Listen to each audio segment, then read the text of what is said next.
Hi friends, welcome to மாரியன் கைவண்ணங்கள். இன்றைக்கி நம்ம பார்க்க போகிறது கிறிஸ்பி கார்ன் எப்படி செய்கிறதுன்னு பார்க்கலாம். இது ரொம்பவே ஈஸியாக செஞ்சிடலாம். அதுவும் இல்லாமல் வீட்டில் சுட்டீஸ்லாம் இருந்தாங்கன்னா கண்டிப்பாக செஞ்சு கொடுங்க, ரொம்ப விரும்பி சாப்பிடுவாங்க. இது எப்படி செய்கிறதுன்னு பார்க்கலாம். வாங்க வீடியோக்குள்ளே போகலாம். இன்றைக்கி நான் ஒரு கார்ன் எடுத்திருக்கேன்.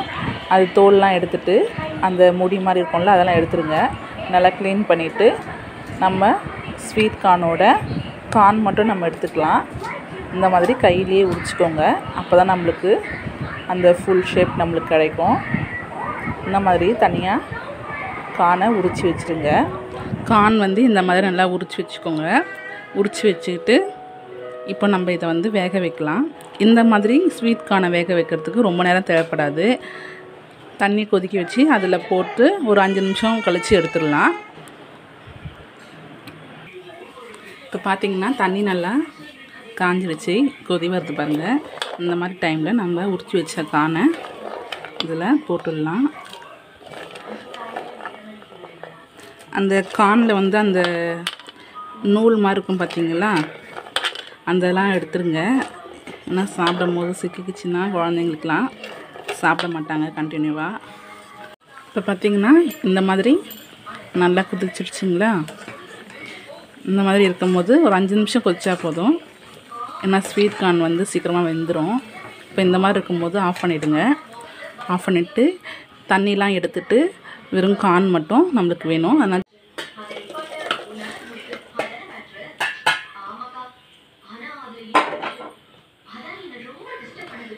இப்போ இந்த மாதிரி தண்ணி வடிகட்டிட்டு கொஞ்சம் நேரம் ஆகட்டும்.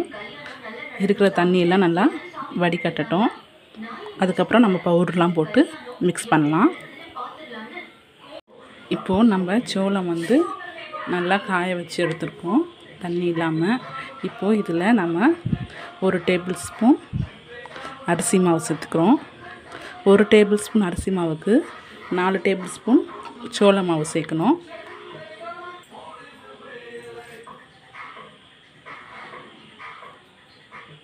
ஒரு டேபிள் ஸ்பூன் அரிசி மாவுக்கு 4 டேபிள் ஸ்பூன் சோள மாவு. அதில் ஃபஸ்ட்டு இப்போ 2 டேபிள் ஸ்பூன் மட்டும் சேர்த்துக்கோங்க. சேர்த்துட்டு நல்லா கிளறி விடுங்க. கிளறிட்டு நல்லா தண்ணியாக இல்லாமல் உதிரியாக இருக்கணும். அப்போ தான் நம்ம எண்ணெயில் போட்டு எதுக்கும் போது எல்லாமே ஒட்டிக்காமல் தனியாக இருக்கும். உங்களுக்கு தண்ணி அதிகமாக இருந்துச்சுன்னா எக்ஸ்ட்ரா கூட சோள மாவு சேர்த்துக்கலாம். இப்போ பார்த்திங்கன்னா நல்லா ஈவனாக கலக்கி விட்டுக்கோங்க. இப்போ நம்ம அந்த எக்ஸ்ட்ரா 2 ஸ்பூன் இருக்குது பார்த்திங்களா, அதை இப்போ ஆட் பண்ணிக்கலாம்.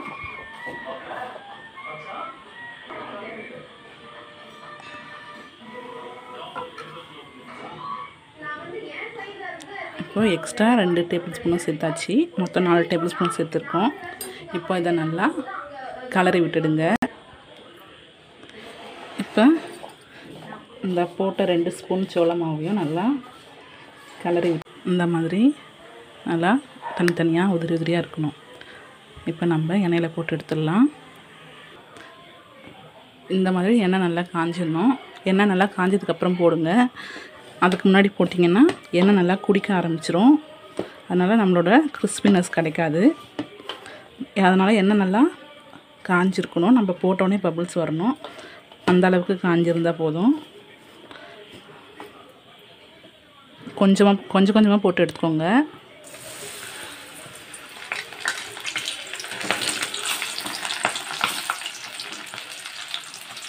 அப்படின்னா போட்டோன்னே நல்லா பபிள்ஸ் வருது பார்த்தீங்களா. இந்த மாதிரி போட்டோன்னே நல்லா பபிள்ஸ் வரணும்.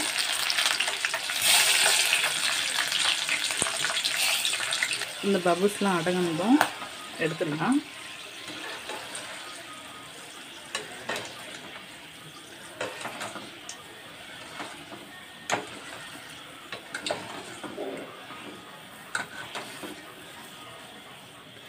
இப்போ இந்த மாதிரி மீதி இருக்கிற எல்லா சோளத்தையும் எண்ணெயில் போட்டு எடுத்துருங்க. இந்த மாதிரி ஒரு டிஷ்யூ பாத்திரத்தில் போட்டு வச்சுருங்க. இருக்கிற எண்ணெயெல்லாம் அது குடிச்சிடும்.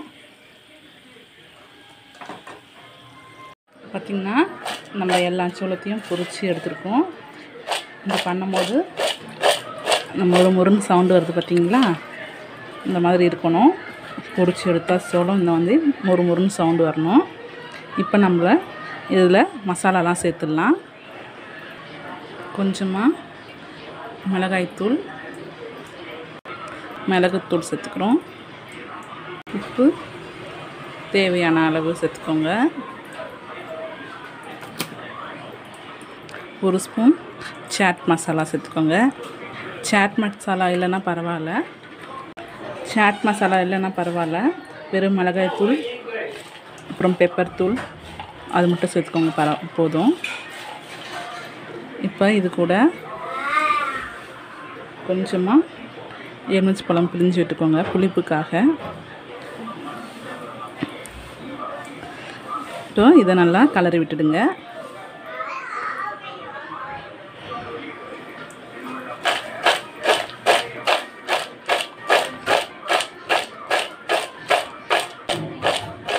இப்போ நம்ம இதை சர்வ் பண்ணலாம். ஒரு பிளேட்டில் கொஞ்சமாக போட்டுக்கோங்க.